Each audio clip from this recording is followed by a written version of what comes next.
Arnold Youth. I miss you guys. I love watching the Instagram stories and seeing what you're up to because I truly miss being your leader so much. As most of you know, my husband and I moved to Egypt last August to teach at an international school there. It's the British Columbia Canadian International School.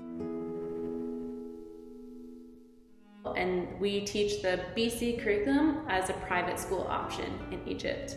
You might not know it, but BC has one of the highest ranked curriculums in the world. So they're paying an extraordinary amount of money for our public education. Go us, right?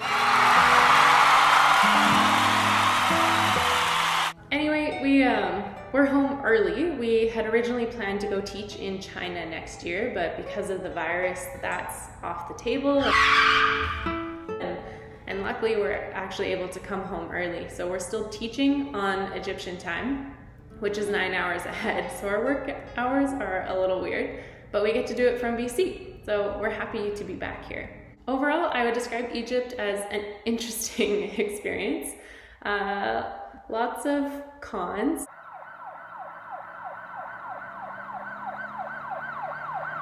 And a few pros, I would say. There are a lot of challenges and frustrations that we had faced there, but we did learn a lot. We made some incredible friends, and for that I will always be grateful.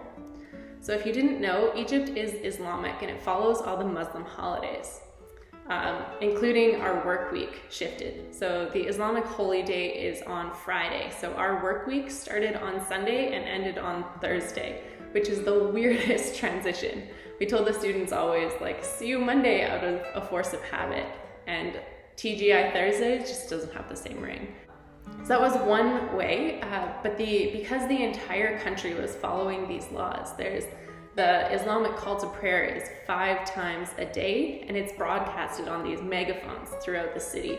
So it's everywhere, and any large public space had a prayer room as a requirement.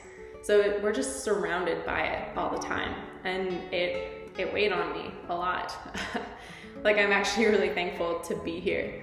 Not that this place is always better. Like, there's a lot of enemies here to Christianity, but it's hard when you are constantly surrounded by it. It took me a while to figure out how to see God there in that country, especially with a lot of the other things going on as well, a lot of the other negatives, and constantly being surrounded by Islam.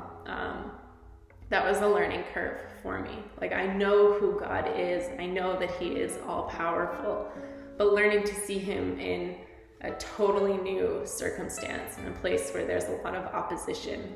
I'm thankful for the church there, and our life group there, our Bible study, because they helped me out with that a lot.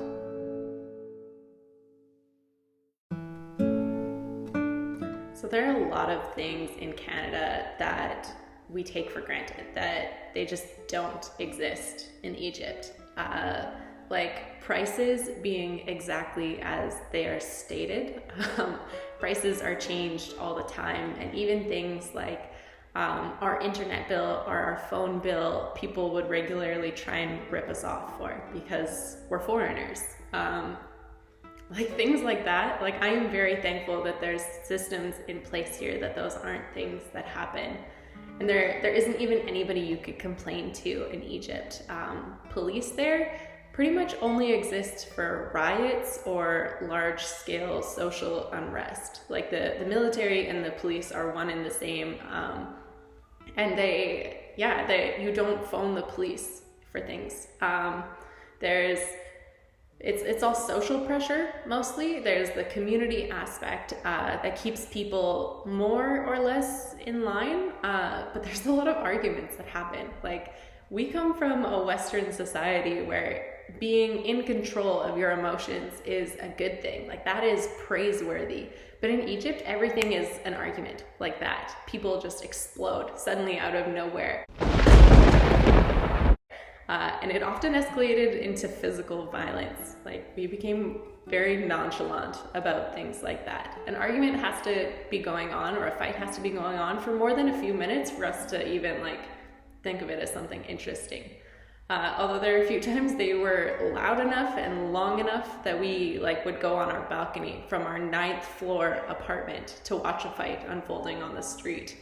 And there's nothing you can do. It's just the building managers around who would maybe try and intervene and settle things out. So I'm thankful that that's not really a thing here. And the fighting, of course, happened in the schools as well. If a culture deems fighting to be not only acceptable, but the right choice, it's going to still happen in schools. And I broke up so many fights in my classroom, which is not something I had ever anticipated in my life. I'd heard that it happened in Egypt, but that seems so surreal here. And there isn't a lot that happens. They'd be punished at school, but if their parents are saying they made the right choice, we can't really do much about it.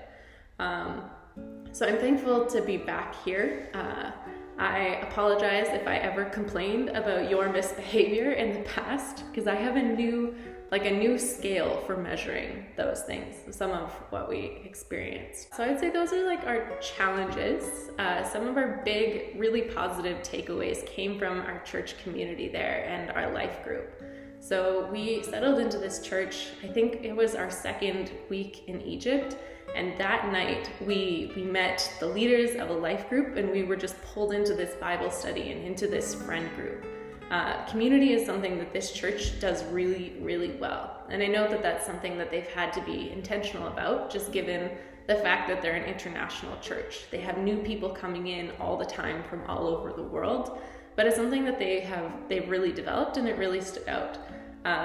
Because I find here that community is something we talk about a lot, but a lot of people struggle to live out, and us too.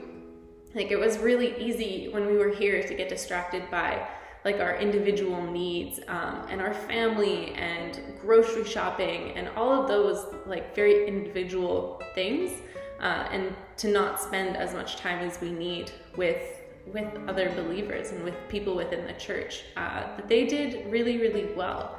So there was a lot of impromptu gatherings, a lot of low commitment, low energy events where it just gathered people together. So we're figuring out what that will look like. Obviously, COVID prevents most of that right now. But that's something that we have really noticed, something that we have taken away, and something we want to bring back. So that's on our list. But also, now that we're home, we're trying to figure out what's next.